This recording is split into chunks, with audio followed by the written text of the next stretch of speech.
Piensa por un momento qué pasaría si consideráramos como historia real toda la liturgia que a día de hoy catalogamos como mitología. ¿Qué pasaría si le diéramos validez a todos esos antiguos textos y relatos que nuestros ancestros atesoraron, y sin ninguna duda consideraban su pasado real? De tomarlas por ciertas, tendríamos que dar validez a la existencia del hombre en la Tierra hace miles de años, y descartar la teoría de la evolución actual, así como aceptar que el hombre proviene de las estrellas, y no de la copa de los árboles. Dichas tradiciones nos relatan historias de un pasado fantástico, donde el hombre cohabitó la Tierra con toda serie de criaturas fantásticas, tales como hombres gigantes, seres elementales, y criaturas híbridas y caprichosas de toda índole, las cuales habrían caminado sobre la Tierra junto al hombre. Dichos relatos también nos describen un mundo con tecnología altamente avanzada, tal como las naves voladoras que eran capaces de cruzar el cielo y el espacio, mencionadas en los textos hindúes, los cuales eran conocidos como vimanas, así como la tecnología sónica capaz de mover grandes megalitos de piedra mencionada tanto en la tradición de Medio Oriente, así como en las culturas nativas del continente americano. Pero eso no sería todo, ya que, en cada uno de esos relatos, se habla abiertamente de seres provenientes del espacio, que habrían cohabitado junto al hombre en el pasado muy distante, y que en diversa medida, habrían ayudado al ser humano en el desarrollo de la civilización. Tal como es el caso de los vigilantes mencionados en el libro de Enoc, los cuales, según el texto, serían los encargados de guiar y dirigir al hombre durante el transcurso de la historia. Pero, ¿cuándo dejamos de considerar estos relatos como nuestra historia? Cuando comenzamos a vivir en un mundo dirigido por una sola verdad supuestamente más racional, pero que de cierto modo parece ser incluso más fantasiosa que la idea original. Y también, ¿cuál es el propósito detrás de esto? Desde hace un tiempo atrás, comenzamos a vivir en una época en la que se buscó la racionalidad, y se trató de separar lo que se consideraba mitología de la historia, creándose instituciones dedicadas a decidir qué sucedió, y qué no sucedió, a lo largo de nuestra historia, aunque, basándose sus criterios en movimientos filosóficos específicos, y en la tradición de la religión oficial, lo que claramente evidencia cierto sesgo a la hora de decidir y separar. Pero, ¿acaso es lógico buscar la racionalidad, mientras vivimos en un mundo irracional según sus mismas definiciones?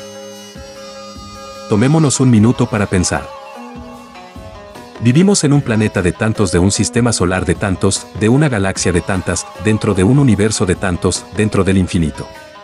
Pero, aún así, los académicos consideran que tienen la verdad absoluta, y que definitivamente somos la única forma de vida física, y la única civilización pensante en toda la eternidad del infinito.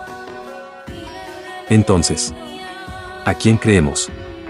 ¿A los académicos modernos sesgados por las instituciones oficialistas y la religión? ¿O a nuestros ancestros que vivieron durante aquellos tiempos, y que nos dejaron dichos relatos para que fuéramos conscientes de nuestro pasado?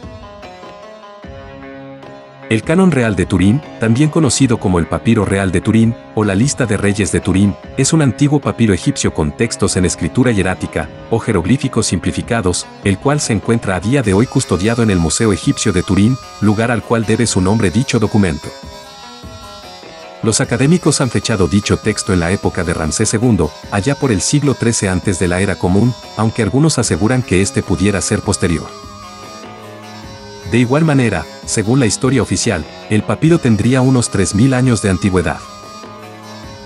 El Papiro Real de Turín menciona los nombres de los faraones que reinaron en Egipto, aunque, en comparación a otros, este sí incluye los nombres de todos los gobernantes, desde los reyes míticos que habrían gobernado antes de la época faraónica, de los cuales hablaremos más adelante, e incluso los considerados menores, usurpadores y extranjeros, los cuales eran conocidos como Ekahasut o Ixos. Por lo que se cree que este no fue hecho para la celebración de un faraón en particular, y que sería un documento público de registro histórico. A día de hoy, no sabemos quién es el autor de dicho documento, y no conocemos las fuentes que utilizó el escriba para organizar dicha lista, por lo que éste pudo copiarla de un papiro ya existente, o haberla compuesto utilizando como fuente los archivos de los templos, antiguos decretos y documentos públicos. Aunque, sin importar cuál fuera su origen, lo único cierto es que la Lista Real de Turín es verdaderamente un documento de incalculable valor histórico. El Papiro Real de Turín fue descubierto cerca de Luxor por el explorador italiano Bernardino Drobetti en el año 1822. Es de mencionar que el documento estaba prácticamente intacto al momento de su descubrimiento, pero este sufrió daños irreparables debido a las malas condiciones de su traslado a Italia.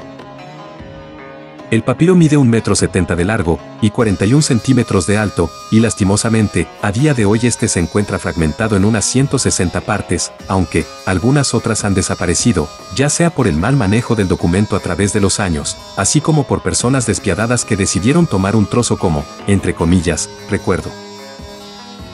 El escriba dividió el texto en columnas con diferente número de líneas, de las cuales permanecen 11 a día de hoy. La mayoría de las líneas se compone del nombre del rey, el cual está inscrito en un cartucho en la mayoría de los casos, así como el tiempo de duración de su reinado a su costado, el cual se muestra en años, meses y días. La importancia de este papiro fue reconocida de inmediato por el egiptólogo francés Jean-François Champollion y posteriormente por el egiptólogo germano-estadounidense Gustave Seyffart, los cuales se dieron el trabajo de restaurar el papiro, y aunque estos consiguieron ordenar la mayor parte de los fragmentos en posición correcta, también es cierto que muchos pedazos ya se habían perdido. El documento sería sellado entre 2 hojas de vidrio más adelante, en el año 1938, conservándose así hasta la fecha. Aunque, si bien la historia relatada por el papiro es fascinante y de enorme valor, es el otro lado del papiro el que suscita la mayor atención, dado que este está envuelto dentro de diversos debates académicos algo polémicos y acalorados, pues contiene una lista de dioses, semidioses, espíritus y reyes míticos, que presuntamente habrían gobernado Egipto antes que Menés o Narmer, el primer faraón de la dinastía primera de Egipto. Lastimosamente, el principio y el final de la lista se han perdido, lo que significa que no tenemos la introducción del texto, si es que la había, ni la relación de los reyes posteriores a la 17ª dinastía, tiempo en el que se pierden los registros que tenemos actualmente. El texto comienza con una relación de dioses y reyes míticos que habrían gobernado Egipto antes que los faraones, seguido por el nombre del primer faraón, el cual está escrito como Meni, quien es el mismo Menés, lo que confirmaría su veracidad histórica. El texto comienza de la siguiente manera. En el principio gobernó Ta y la gran Eneada. Ta era conocido como el maestro constructor, y era el dios creador según la mitología egipcia, y el cual habría inventado la albañilería. La gran Eneada hace referencia al conjunto de 9 dioses que, según el mito, conformaban la cosmogonía de la creación egipcia. Estos estaban conformados por Atum, el dios solar; Su, dios de la luz; Tefnut, la diosa que encarna la humedad; Nut, la diosa que personifica el cielo; Geb, dios de la tierra y la fertilidad; Isis, la diosa que ayudaba a los muertos a pasar a la otra vida; Osiris, dios de la resurrección e inventor de la religión; Neftis, también protectora de las almas; y Set, dios de la fuerza bruta y de lo incontenible, así como de la sequía y del desierto. Más tarde reinó Horus y la pequeña Eneada. Horus era el dios celeste de la mitología egipcia. Este era el dios de la realeza en el cielo, de la guerra y de la caza. También se le consideraba como el iniciador de la civilización egipcia. Los personajes de la pequeña Eneada se han perdido con el tiempo, y según los registros suelen variar, pero estos suelen incluir a Anubis, el guardián de las tumbas; a Maat, la armonía cósmica; y a Tot, el dios de la sabiduría, la escritura, la ciencia y el juicio. Luego de este, reinaron los espíritus.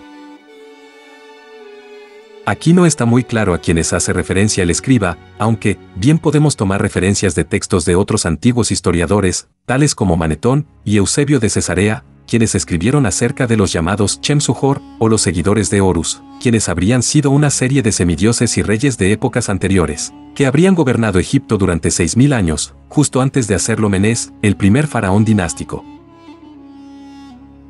Después de estos, gobernó el dios Ra. Ra es el dios del sol en la mitología egipcia, así como del origen de la vida, y el responsable del ciclo de la muerte, y de la reencarnación y de la resurrección. Luego, comenzaría la dinastía primera de Egipto. El texto continúa describiendo a los faraones de la siguiente manera.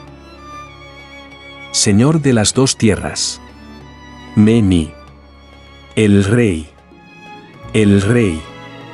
Vida. Saludable.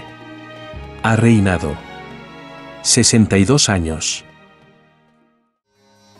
El texto continúa de la siguiente manera, describiendo a todos los faraones hasta la dinastía 17, ya que, como mencionamos anteriormente, el resto del texto se encuentra extraviado, aunque se cree que ésta llegaba hasta la dinastía 19, época de Ramsés II.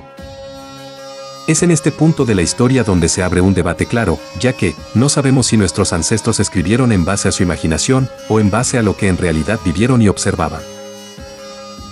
Aunque, de igual manera, es imposible comprobarlo o desmentirlo, ya que no estuvimos ahí presentes durante dicha época. Entonces, ¿a quién creemos? A las instituciones académicas y religiosas que sabemos que han jugado con la historia innumerables veces, decidiendo estos qué historias y mitos son reales y cuáles no. ¿O volveremos a nuestros orígenes y respetaremos la memoria que nuestros ancestros directos dejaron atrás?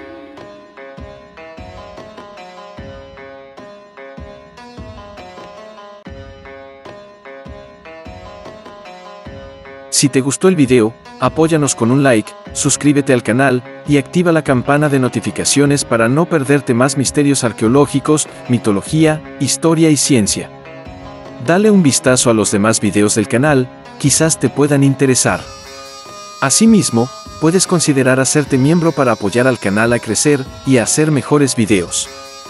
También recuerda suscribirte a nuestro otro canal, El Ojo Abierto. Muchas gracias por quedarte hasta el final. Y sin más. Hasta la próxima.